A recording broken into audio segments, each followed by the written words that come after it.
This episode is brought to you by Groove Washer, the best record cleaners and protective sleeves for your vinyl collection. Ask for the Groove Washer from your local shop or go to groovewasher.com. Discount code VinylGuide10.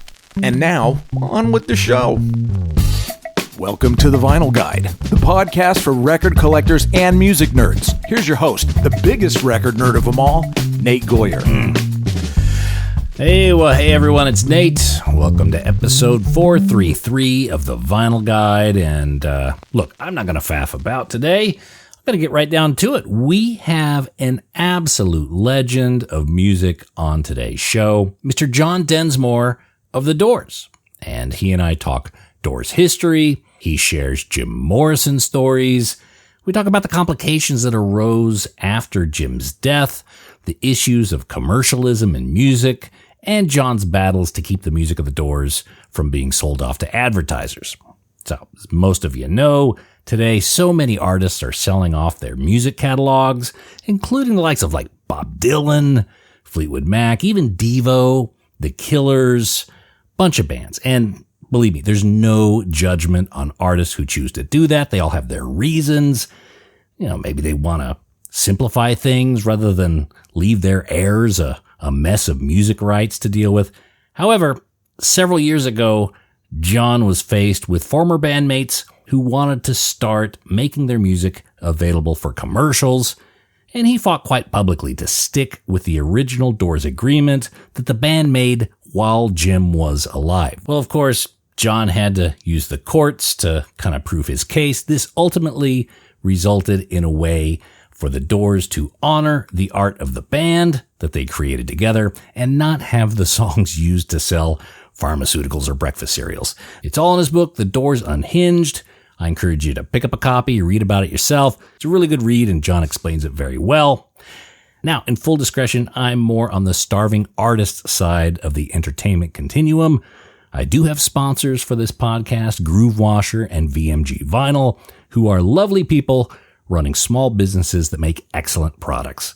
I also have a Patreon page where listeners can help support the show and get some extras, and I've even got an extended version of my interview with John available to show patrons at patreon.com/vinylguide. If you want more and you could help support the show, go there now, patreon.com/vinylguide, where you can get commercial-free episodes, high-resolution audio, and extended interviews like the one we have today with Mr. John Densmore. And by the way, if you like our conversation today, I encourage you to follow the Vinyl Guide podcast in your podcast app. We have over 400 other episodes and interviews with the likes of Eddie Kramer, producer of Jimi Hendrix and Led Zeppelin, episode 429. We also spoke with Jason Bonham about his father and playing with Led Zeppelin, episode 383. Episode 377, we spoke to Janie Hendrix, Jimi's sister, on the Experience Hendrix Company, as well as managing her brother's legacy. That's episode 377. Patty Boyd, who was once married to both George Harrison and Eric Clapton. She tells her story, episode 370. And of course, episode 317 with Bruce Botnick on the recording of L.A. Woman and the tapes of The Doors. That's episode 317 of the Vinyl Guide podcast. So with that, let's get into our conversation with Mr. John Densmore of The Doors. Hello? Mr. Densmore. And your name is? Nate. Hi, Nate. I'm just going to call you Mr. Blue Hair. You could do that if you want. Yeah. I went gray very early, so I had a choice. I could either look like an old man or I could look like a crazy old man. And so I picked the crazy. Yeah, well, I'm white now, practically. Yeah. So, John, been going through the new reissued book, The Doors Unhinged. Yeah. And just for the audience who may not be familiar with it, Unhinged tells the story of John's fight to keep the legacy, spirit, and music of the band as far out of reach of the greed gene as possible. Is that a fair summary? Yeah. I don't want to break on through to a new deodorant.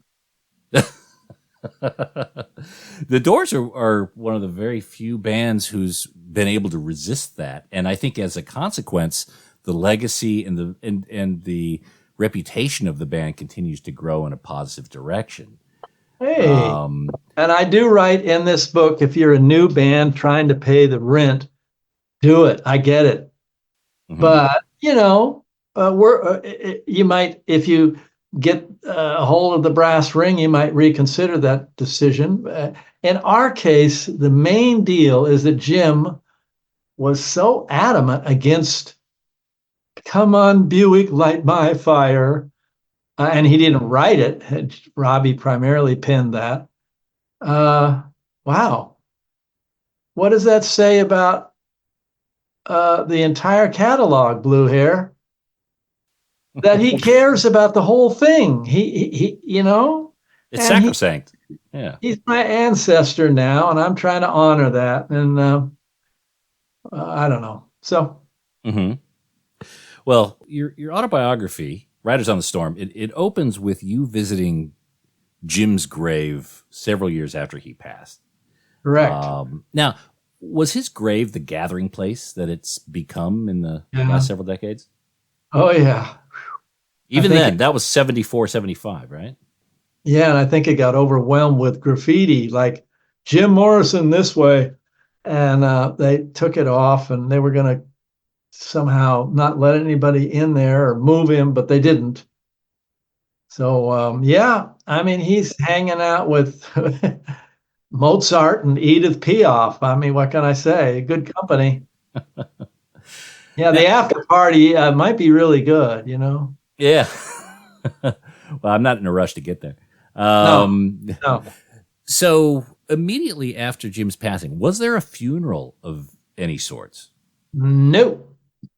First of all, there was rumors of McCartney dying, and we thought, well, I don't know, and told the manager to go over on the weekend to Paris and check it out. And then we get the message, yeah, Jim's died and we buried him. Whoa, that was quick. You said McCartney.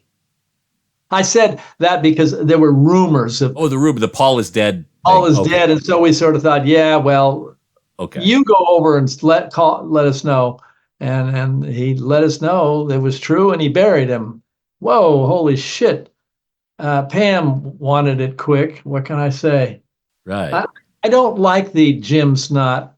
And Jim's, hey, I understand the Jim's still alive rumors because we all loved his artistry. I also witnessed him turning into an alcoholic. So that was sobering. And I'm pretty sure he's 6 feet under. But like I said, it's a hell of a band over there. So the Jim is alive rumors, when those started, that was probably 80s? Is that kind of your recollection? What was your first kind of moment you became aware that there's a conjecture in that? R.I.P. Ray Manzarek, but he kind of pushed it. In fact, he wrote a fiction book called Poet in Exile or something. And then Rolling Stone had Jim on the cover, and it said, he's hot, he's sexy, and he's dead. Whoa. Okay. What was this, some kind of PR stunt? No, Mm-hmm. Substance abuse clinics were not cool. They were around in the 50s, I think they started. But, Eminem, Clapton, they hadn't come on board. And I even was like, gee, I don't know if I trust people who can't dabble. Well, I changed my tune, and I know a lot of people who can't dabble, and I love them, and I get it. I guess it's genetic. Fortunately, I can have a glass of wine now and then, I need it. It's too crazy out there. I want the edge taken off. Thank you. I think everyone probably has something that can tip them unwillingly into activities they don't want. Like I can have the occasional drink. I can have the occasional smoke. I can't have the occasional cigarette, because if I have the occasional cigarette, I'll be out buying a pack the next day. Yeah, I heard that. That's tougher than heroin, Mm. Well, I've been off it. I've been off cigarettes for 12 years, and I still dream of them. So, correct me if I'm wrong, but you had the last conversation with Jim from all the band members. Is that right? Yeah, that's correct. Okay. Did you get the impression that he was kind of cleaning up, that he was kind of getting clear? No, I was trying to tell if he was a little looped. And, in France, they have wine for breakfast. And, I know he went there a la Hemingway and the writers to Paris. I get it. And Pam was hoping getting him out of Hollywood would kind of clean it up, and it didn't. So, Right. but he was curious about how LA Woman was doing, and I said, "Man, it's doing so good. We're going to put out Riders on the Storm as the second single." And he was like, "Okay, great. I'll be back eventually." And Okay. that was it. Do you know if he heard the final album of LA Woman? Man, that's a good question. He did not like mixing. He was not, the technical shit bugged him, So, and Ray and I and Robbie knew that once it's cemented, it's not going to, well, now, of course, there's sampling and things change a lot, but we were very particular about it. And we liked it. It was fun, to sonically, who Playing for Change is? Playing for Change? Don't know. Playing for Change. Yeah, go to playingforchange.org. There are all these videos that the proceeds go to music schools around the world. There's maybe 40 of them. Ringo, Bono, Robbie Robertson, everybody's done it. And I was just mixing Riders on the Storm today for Playing for Change video, which, it's going to take another year. The guy goes around the globe recording people. And so, but I love mixing. I hear the world. I don't see it. Was that always the case? Because we've heard stories of some bands who stuck around for the mono mix, but didn't do the stereo mix. Yeah. Were you guys pretty active in both of those? Ray and I and Robbie were there for every note, and, Rothschild was a wonderful producer, taught us how to make records. And then he got a little dictatorial, and we did LA Woman with Bruce Spotnick, our longtime engineer, co-produced, and that was very freeing. But we still, were there for every note. But Bruce said to us, Paul would have me fucking do a drum sound for an hour, perfection. And Bruce said in 20 minutes, "You're done. You know how to make records now. Let's go. And let's just do a couple takes on everything," which was great. Mm-hmm. It was in our rehearsal room, so we were really relaxed and having fun. Jim was still drinking, but not in the studio. So he cared about that. Yeah, in the book, it seems like the LA Woman sessions was the band kind of returning to form. Each album after the debut seemed to have gotten more complex, taken longer and longer, but LA Woman was kind of back to the roots. Is that fair? And we wouldn't have gotten back to Morrison Hotel and LA Woman, which are sort of blues based, if we hadn't experimented. Like Ray and I talked about, jazz and having some horns and crazy stuff. And that's what we did on, what was it? Soft Parade. We had to go through that. We were trying to make Sergeant Pepper, Right. and then that got us back to our garage roots, which, is the beginning. And we were the first punk band. Yeah. That's interesting. So do you have a kinship with punk? Do you feel a kinship with punk music? I didn't at first.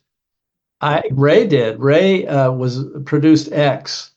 And what did he call it? The buzzsaw guitar sound or something, Mm-hmm. the distortion. And it took me a while to get into that. And I thought they had no musicianship. And then I realized, I don't mean X, they do. But, Right. The punk in general, some of those groups, the musicianship was low, but that wasn't the point.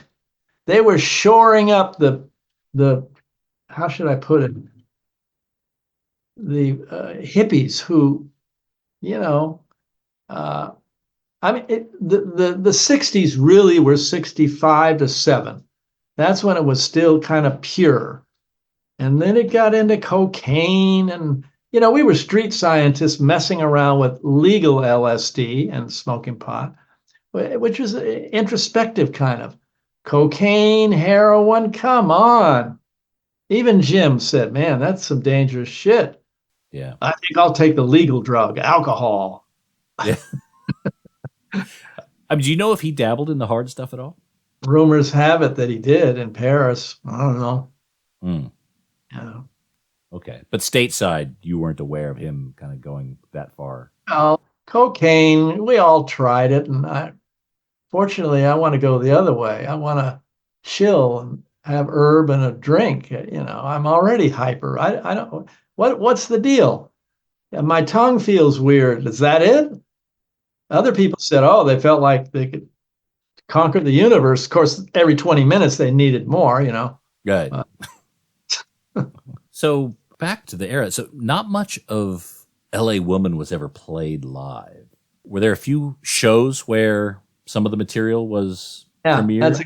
That's a good question because we played in Dallas and we played Riders on the Storm for the first time live and went pretty well.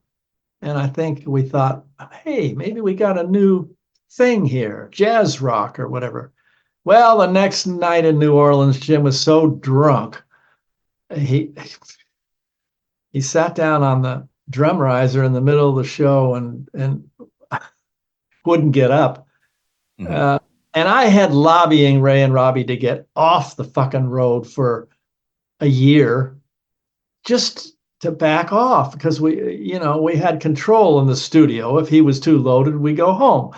And we were really good live. And I hated seeing that eroded, and it got eroded, from his substance abuse. And it's really sad for me. So, yeah, so much for the jazz rock, new live direction. Well, that was when Paul Rothchild tapped out after he heard Riders on the Storm. Well, right? Yeah, and he didn't get the vision of that. He said it was cocktail music or something. But he taught us how to make records, and he was great. He was very strong. Mm-hmm.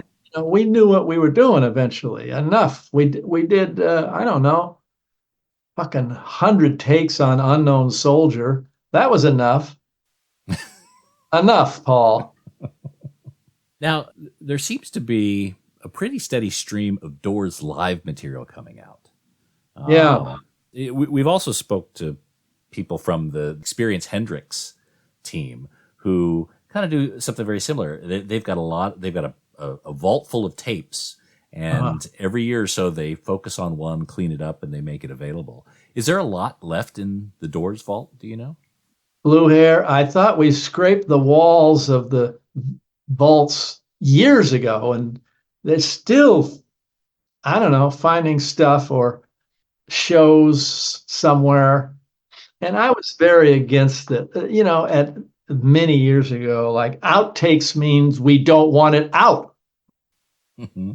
And then, I have a Coltrane album with 6 cuts of the same tune leading to the master. And being a fanatic, I like it. So then I went, okay, if the hardcore fans want to see our entrails, okay, I don't know.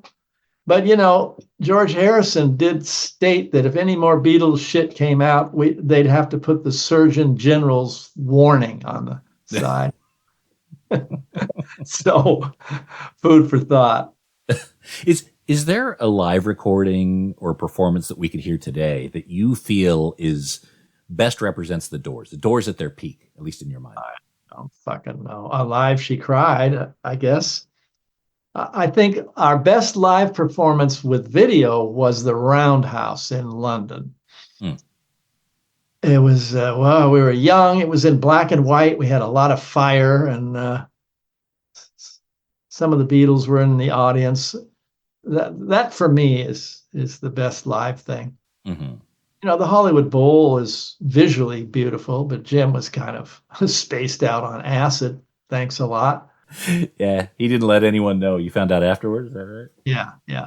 How he managed to get through, I don't know. But he did get obsessed with a moth on the stage, Moth.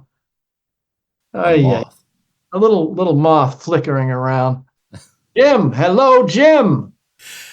Now, the New Orleans show, that was the final Doors show. Is that right? Yeah. Okay. Yeah. And I understand there's a recording of that, but of very poor quality. Have you heard that? No. Okay. So I walk around and sit down next to him in the middle of the show. Everybody's waiting. I said, Jim, what would you like to play next? He's just sitting there. And then he tells some stupid story. Oh, and then that's it. Then Ray and Robbie walk off and we know it's done. Yeah. He was trying to tell jokes apparently at one point. Yeah. Oh, not very good ones. Okay. Well, apparently there is a recording of that. I think Bruce Botnick mentioned it. And Really? yeah, Wow. I think it was him. No, I shouldn't bring this up, but I have. There's an absolutely horrible recording of him drunk out of his mind with Hendrix at the Scene in New York, a club where he goes up on stage and just ruins everything. But, he did that.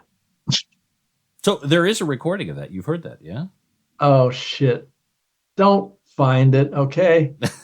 It's awful. He's just swearing and saying stupid, sexy shit. Right. Was that the one where Janis Joplin was there as well? I don't know of any recording with her. I know the two of them were together, partying to the point of oblivion. Now, in your... I like being, let me interrupt. I'll be 80 this year, okay? Mm-hmm. I like being an example of other roads for young people. Mm-hmm. You don't have to just wear leather pants and start drinking. That won't do it. So there's different ways. Sure. Yeah. And it seems like you've had a very rich artistic life. The Doors were a great kickoff, but... Had? What do you mean had? Well, okay. I told you I was mixing this morning. And also, you know what I'm doing? I have so many projects. It's crazy. I'm doing an album with Chuck D from Public Enemy. Wow. Okay. He called me and said, Chuck D plus John D equals dope. Let's make dope. You got the rhymes, you got the beats, I got the rhymes. And we're into it. I don't know what it is, alt hip hop or something. Wow. And I'm also going to do a quick album in a couple days of just mainly improvising with Adam Holzman, who's Jack Holzman's son, who signed us to Elektra Records. And Adam played with Miles fucking Davis. That's how good he is. And Ray was his idol. But man, so he came over to my house a year ago, and I have a baby grand in the living room, and I had my drum set, and we jammed, and we had so much fun. We're gonna go do it for a couple days and record. Phenomenal. Yep. I'm interested in this Chuck D project. Have you already done the recordings on that? Well, we've done tracked 2/3. I hope the fall of this year that comes out. Wow. And what other musicians? Just you and Chuck? I'm assuming there's... Primarily. Okay. Yeah. Okay.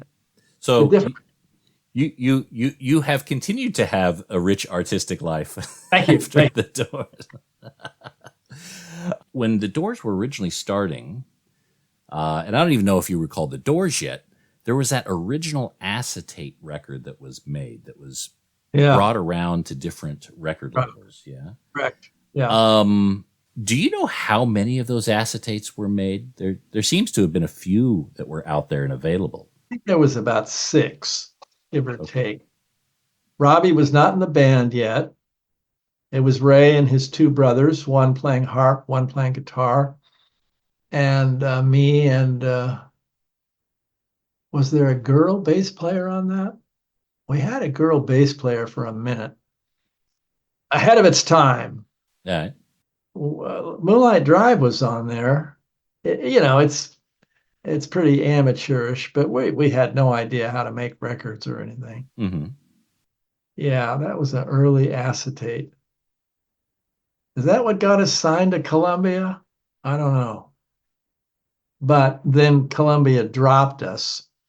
I went into the Billy James was the Elektra West Coast PR guy, and he went to the bathroom, and I looked on his desk, and I saw the Columbia pickup and drop list, and we were on the drop list. And that night at the club we were playing, I told everybody, and everybody was like, "Oh, fuck." And I went, "No, it's a good thing," and trying to be optimistic. And so Elektra, everybody came to the whiskey, Light My Fire's a hit, blah, blah, blah. But Elektra Records was the only one who stepped up with $5,000 and 3 albums.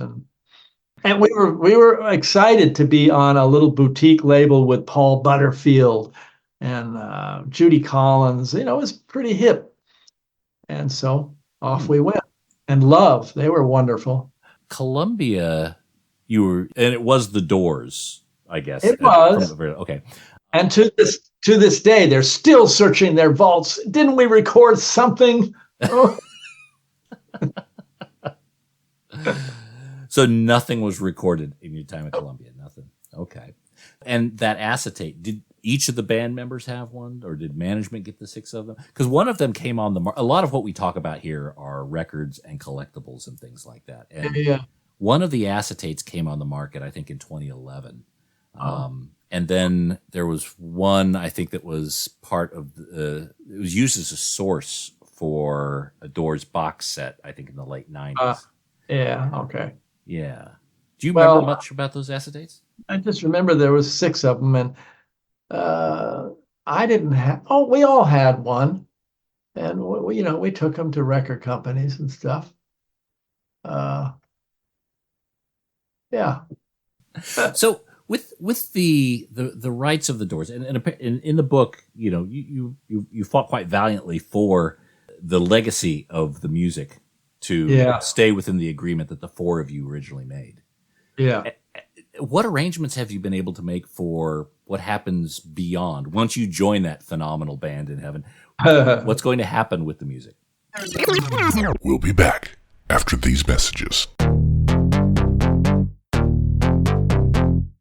Well, hey there, record collectors. There's a new service available that specializes in record cleaning, restoring, sticker removal, and professional grading. VMGvinyl.com. VMG Vinyl can help you make the most of your collectible records. From professional cleaning of records and sleeves, removing old price tags and store stickers, dry cleaning and rejuvenation of old shrink wrap to make it look like new, even providing you a professional play-tested third-party grade with either removable grading or encasing in plastic. You have a wide range of choices at VMGvinyl.com. Buying a highly collectible record and you want it checked out by an expert? VMG Vinyl can do that too. Head over there now and see what VMGvinyl.com can do for you and your collection. That's VMGvinyl.com, the one-stop shop for professional third-party grading, cleaning, and record restoration. That's VMGvinyl.com.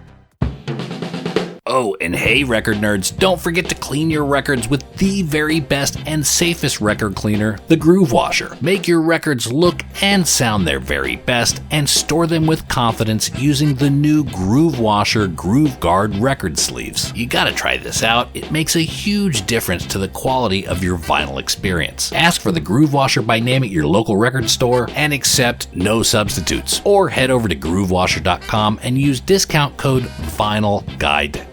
All hail the Groove Washer. That's groovewasher.com, discount code VINYLGUIDE10. Now we return to the program, already in progress. No limits.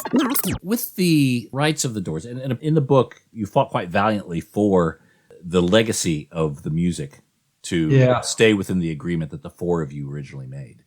Yeah. What arrangements have you been able to make for what happens beyond once you join that phenomenal band in heaven? What's going to happen with the music? My kids are very clear on my wishes, which are what Jim's wishes are. It's complicated. I mean, I wrote an afterword in The Doors Unhinged, where I think I started it Newsflash, Robbie Krieger and Jim's estate sold their quarter, you know. And so I'm now in bed with a corporation, but I still have veto power. Mm-hmm. Oh, it's complicated. I mean, what can I say?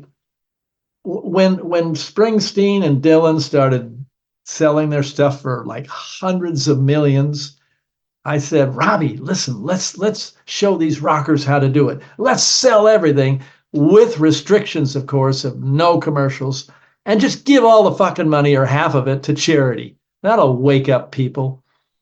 And he went, cool, yeah, that's a good idea. And then 2 months later, he sold his quarter with no restrictions. I said, Robbie, what's up?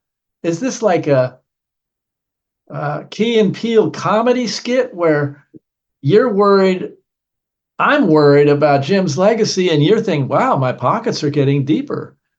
Okay. So I don't know. And then if you want to get real paranoid, which, it's a corporate world. These big corporations, I got to really trust if I sold it with restrictions, because, the bigger ones might do a commercial and then say to my kids, sue me. Yeah. They got millions of dollars. They don't give a shit. They got, and as you read in the trial, they paper trailed me like just to run up the bills because they didn't have a case. We had a contract that said we all own the name. Hello. But, these lawyers are in another world or something. And Yeah. And this, Trump is a perfect example of, you just bludgeon people with legalese and they drop out from exhaustion and finances. Yeah. So, yeah. Well, you set it up as best as you can because, Yeah. So after Jim's passing, thanks for throwing dirt on me. That's good. After Jim's passing and before the 2002 trial, did you have much interaction with Jim's estate, with his folks or anything? A little here and there, but one of the greatest things of all time. I mean, here I can't stop Ray and Robbie from using the name, and I'm really upset. The Beatles are John, Paul, George, and Ringo. The Doors are Ray, Robbie, John, and Jim. It's not Fred and Tom. Mm-hmm. It's not the Police without Sting or the Stones without Mick. Stop. They wouldn't stop. So I do this. I mean, that's why my hair's white. I sue my bandmates. Holy fuck. I couldn't get Jim's spirit out of my head. I lost my train of thought. What the fuck was your question? Did you have much interaction with Jim's estate before the trial? Thank you. I had never met Jim's dad. Jim wrote that his parents were deceased in his original bio. Whoa. And they weren't. Let's cut that umbilical cord really clear. Because in the 60s, anybody over 25 we hated because they lied to us about the Vietnam War. And his dad was an admiral in the Navy commanding a battleship in the Gulf of Tonkin. Holy shit. And we write unknown soldier. And here he comes down the hallway to join me in the trial to preserve his son's legacy. I'm like astounded. I mean, it's like a healing of the 60s. His son's dead. I'm his son's age and peer. He's older and, I don't know. There was a healing. He said, it's terrible circumstances, but great to meet you, John. Wow. Mm-hmm. He was 90 years old and he came to the courthouse. Terrific. Yeah. You wrote in the book where, and this is something I had no idea about, his father, the admiral, had a promotion, a military Oh, promotion yeah. thwarted because of Jim. Yeah, he didn't express that. I don't know if he, yeah, rear admiral. He wasn't a full. You have to have approval, and his son's antics kind of tainted his road. Any sense of the journey that they had to go through? Because from being completely written out of Jim's life and story to the lyrics that Jim had that would raise anyone's eyebrows, to then be defending his honor. Incredible arc. I mean, the guy who did John Scheinfeld, documentary film director, he did the U.S. versus John Lennon and a whole bunch of other movies. He's going out fishing with a documentary on this book. And I think that's a really important sub-story that, Jim writes that his parents are deceased. And they get all the way around to the arc of he's testifying, Admiral Morrison, saying how talented his son was. Oh man, wow! That's an arc. That is. Yeah, I think they sort of thought that him saying they're deceased in the first bio was to protect them. Okay. That's what they thought. We were not happy with, how should I say it? Politicians are supposed to be elders. An elder is someone who cares about future generations, looks after the youth. And so I'll give you a line from one of my new hip hop songs with Chuck D, where, he sent me great raps and I put drums to them. And he's a busy guy. He narrated a documentary on PBS called Fight the Power, How Hip Hop Saved the World. It's real good. Mm-hmm. And so I was waiting, and then I wrote some words, some rap stuff. And I actually, how should I put it? Spoke them. I have this terrible joke. Dylan can't sing, so I can. So, what's the line? Everybody gets older, but not everybody gets elder. The elder is the roof that shelters the youth. The road. I can't remember the lyrics, but it's sort of Mm-hmm. Anyway, so I don't know. We were kind of angry with the elders, all of them, because of the period. And the country is kind of polarized, red states, blue states. And it was for against Vietnam. So just polarization, and hard to get out of that. How do you compare today in the U.S. to in the late 60s in the U.S. when the band was coming together? Very similar in terms of the divisiveness? Polarization is similar. The one lesson those supposed elders learned from Vietnam was not to show the bodies coming back in the next war or two. And then maybe we wouldn't have gone into Iraq and Afghanistan and all the rest of that shit. But they got a lot better at PR, is what you're saying. I will say that, as terrible as it seems, and it's kind of scary. This is pretty scary shit. How do I, democracy on the block. But every night there was this horrible, horrible stuff on television, napalmed kids. Guys with Vietnamese with guns to their head. Oh my God, it was just And so our anger, well, we stopped the war. The protesters threw a monkey wrench in the whole thing. It took a lot of protests and many years and a lot of heads being beaten, but it's possible for the people to speak, which is probably what the Trumpsters are thinking when they go. But nonviolence is the key. Mm-hmm.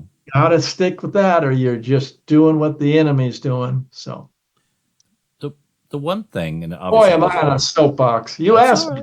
That's all right. No, Yeah. Obviously, I wasn't around at the time, but the one thing that seems a big difference would be that back then there seemed to be a more unified version of the truth, and today there's multiple versions, and whatever side you're on is what you believe. Yeah, pretty scary stuff.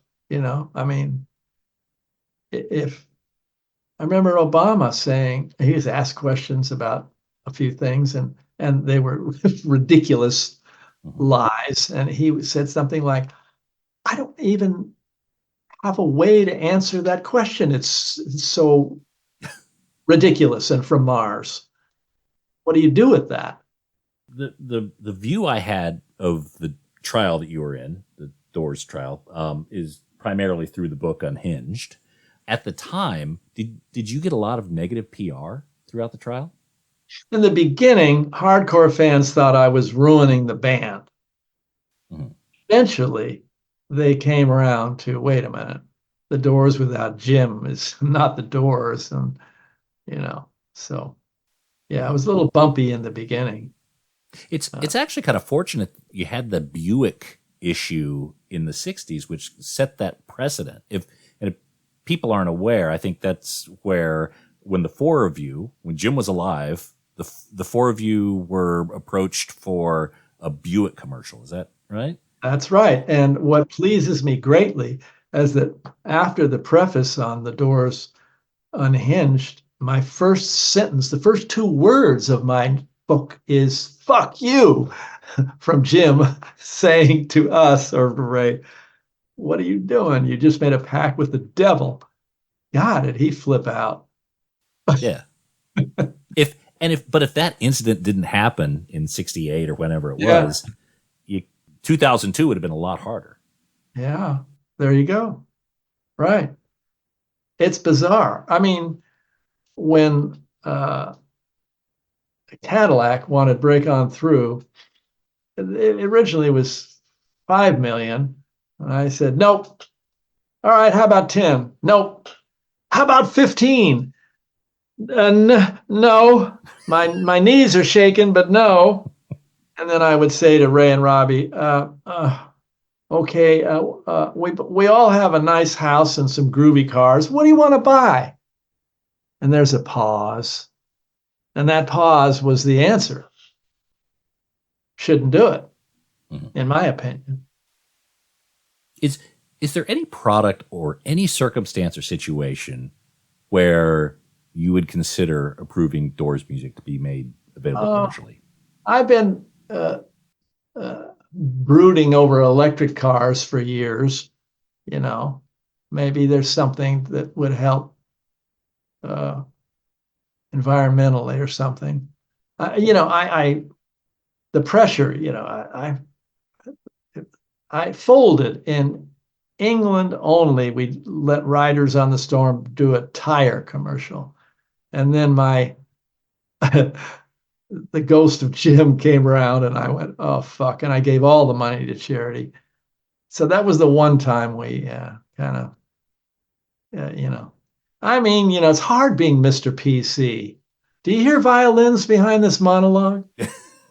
It is. No, I totally get it, because reading the book, I'm like, put myself in this guy's situation. It's like, you know. I mean, there's the Robin Hood thing. That's an interesting concept, and the bling thing. If you come from a culture that's been really oppressed, bling it. I get it. Have gold teeth and Cadillacs. I get it. Because you've been fucked. And so show them, take everything you can.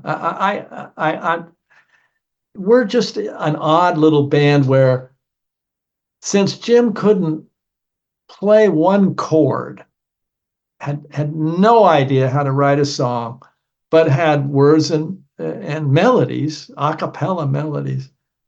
And he said, let's just do this all together. Split all the money, split everything, and songs by the Doors, not lyrics by me, and veto power in case anyone gets weird. Oh boy, drum roll.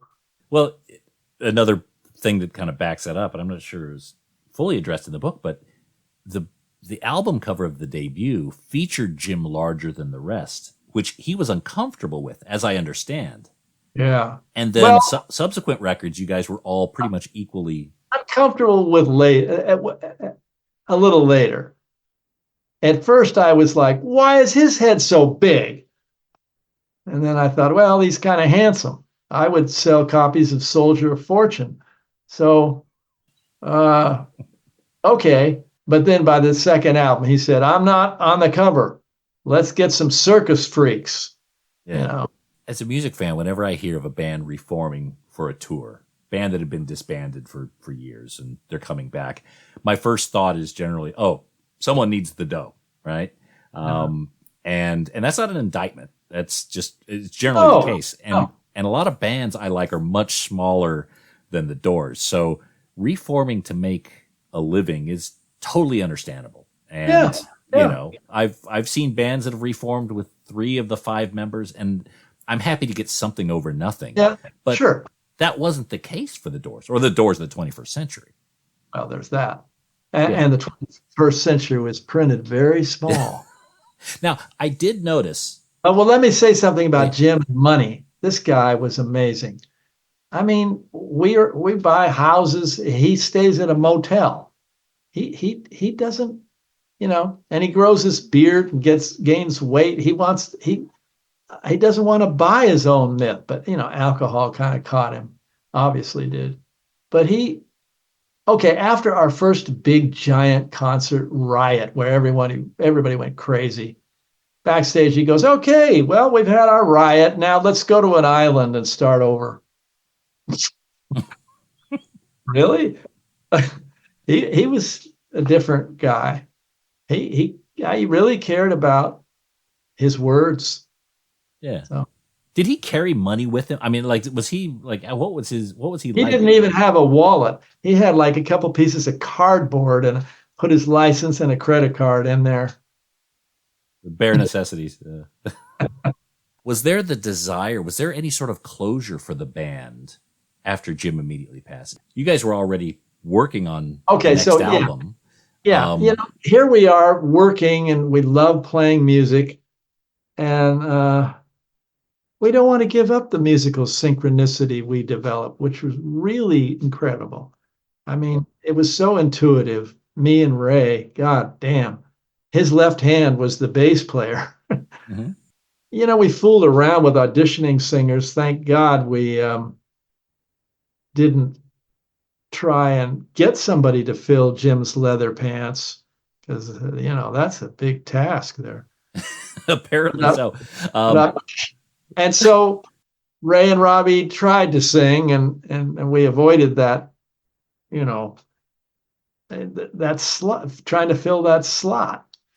But after 2 albums, we kind of, oh fuck, we lost our focal point. What are we doing? And we had 3 more albums with really good money, and we just passed on it. Mm-hmm. We had a 5-album deal after Jim died. We did 2. Were there any known names floated for who could potentially replace Jim? Yeah.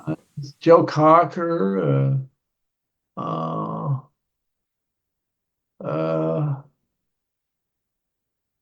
don't know. Paul McCartney, he's a singer. His name was floated, and we don't know. I don't think it. You know, the Bad Company guy. Oh, Paul Rogers. Yeah, great pipes. I don't know. That's all that comes to mind now. Oh, okay. Did they actually try out? Mm-mm. No. And no recordings with other singers were made. No. Sorry. No, just curious. Yeah. Asking for history. The Doors music is so closely associated with Vietnam, like The End and Apocalypse Now. Yeah. Billy Joel even name checks it in Goodnight Saigon. That's right. Yeah. Listen to your Doors tapes. Yeah. Yeah, right. Wow. In terms of that, is that something that you're comfortable with, uncomfortable with? What's your response? Yeah, I'm okay with it. I'm friends with Ron Kovic, who was born on the 4th of July, right? Mm-hmm. And what a spirit. I mean, this guy's in a wheelchair and he's 70 and he's still so fucking vibrant. It just thrills me he's like a teacher for me. And, he bought the John Wayne myth back then and paid dearly. But, you had three choices: Canada, jail, or Vietnam. That's it. Now, there's no draft. During Iraq or one of those later wars, I have a son, he's now 30. But I was thinking, this is a terrible thing to think, but they should start the draft again. That would stop this stupid, my son might have to go, but it stop this stupidity. I mean, it's easy to say with Ukraine, for example. I even, this is a real interesting story. I heard there was a woman in Kyiv sent me an email or something. She said, we're listening to Light My Fire and making Molotov cocktails. Music is a weapon. Thank you so much for the inspiration. I was like, wow. So I had the Doors logo made in the Ukraine colors. And we have T-shirts. All the charity went to Ukraine. But now it's dragged on so long, I'm getting nervous. I've got two boys, 14 and 17. Yeah. And not only with Ukraine, but with, the other conflicts happening in the Middle East. I'm like, dude, you guys need to figure out some way that you're going to be able to potentially be of use without someone putting a gun in your hand. You got to figure out how you're going to be able to navigate this, because I think that there's probably going to be a much larger escalation. I wouldn't put a draft out of reach in the next 5 years. That's a beautiful line that you actually stole. You didn't know it. Gustavo Dudamel, the conductor of the LA Phil, genius, who's in the Seekers, he came up in El Sistema, a music program in Venezuela. The slogan for it was, if we get a musical instrument in the hand of these kids, they won't pick up a gun. And this is, hundreds of thousands of kids in Venezuela have gotten into music, even though the politics is, but yeah, exactly. That's great that you said that to your kids. You got it wasn't not even just musical instruments. It's like computer programming or some other function that whatever. Yeah. Right. Anyway, that's such a. I don't mean to end this whole thing on a down. Really happy note, Blue Hair. Okay. So let me say this. It's. I don't want to be in denial. Mm-hmm. And one has to be careful. You can't save people from drowning with holes in your boat. So don't get too, not you, but whoever, too overloaded with the troubles of the world. And they're ominous, clearly. But also, this moment, this hour was really great, and I don't want to lose that. Whereas, or if I have a nice meal or whatever, I want to be grateful. And so we can't forget that. And also, when things get really dire, there's a chance for something to get through that really flips things over. That's just I got a yin and yang tattooed on my arms, my only tattoo. Life is kind of hard and great and hard and great. And so I'm praying that, I have this theory. Now I get it real political. If it wasn't for the 8 years of Bush, Obama wouldn't have snuck through. So okay. I know I sound like a real liberal, but I am. I'm just grateful he didn't get shot. And he wasn't as progressive as I wanted. Yeah. But, there was a step there. And we're stepping back now, and maybe we'll step forward soon. Okay, end of sermon.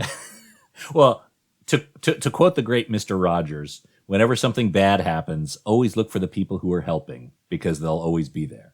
That's, what's his name? Mr. Rogers? Yeah. Yeah, Mr. Rogers? Yeah. Look for the helpers. They will always be there. So. Did you see Tom Hanks? No, I didn't. I didn't see that movie, no. Oh, wonderful. I flipped it on thinking, Mr. Rogers, and it was transformative. Check it out. Okay. Not only the performance, but wow, this guy, he had some healing shit, as corny as he was in his sweaters and everything. There's a scene where maybe it's true, I think it's true. Somebody in the family is dying, and everybody's sitting around, and Mr. Rogers comes in, and he does this rap about, our culture's pretty afraid of death. It's okay, we can talk about it here. It's like, wow, it's very wise stuff. Once again, thanks for throwing the dirt on me, you schmuck. All right. Well, John, again, thank you very much for your time, mate. I want to make sure everyone knows about John's books, The Doors Unhinged, Riders on the Storm, and The Seekers, available wherever fine books are sold or stolen. And we look forward to hearing your project with Mr. Chuck D. I've been a huge Public Enemy fan since the 80s. I used to go see him in Oakland, much to the surprise and concern of my parents. But yeah, that sounds like an amazing project. So again, let's take some dirt off you. There's a lot of life and a lot of music and art left. So John, thanks for your time, mate. And make sure I get a link to this interview. I want to spread it around. Oh, absolutely. All right. I'll send it over to you. All right. Keep that hair blue. I will, man. I don't have a choice. Bye. Take care. Cheers. Yeah. Oh, man. There we are. Mr. John Densmore. How cool is that guy? I mean, we knew he was going to be cool, but man, it's always great when they show up and they're that cool. John Densmore, latest book, The Doors Unhinged, of course. And by the way, there is an extended version of this interview only for our Patreon legends, patreon.com/vinyl guide. Head up there now. Help support your buddy Nate. Buy me a burrito or a beer or both. And enjoy all the extras up there. Patreon.com/vinyl guide, peoples. And that's it for this episode of the Vinyl Guide. Thank you so much for tuning in. Do me a favor. Please share these episodes on social media. That's always a huge help. Put them in the Facebook groups. Put it in Reddit forums. That's always a big help. Head up to Apple Podcasts or Spotify and leave us a good review. 5 out of 5 star button is always helpful. And if you say something nice, that is hugely appreciated. We'll be back shortly with a brand new episode. So until we talk next time, get out there and buy some records, people. Cheers.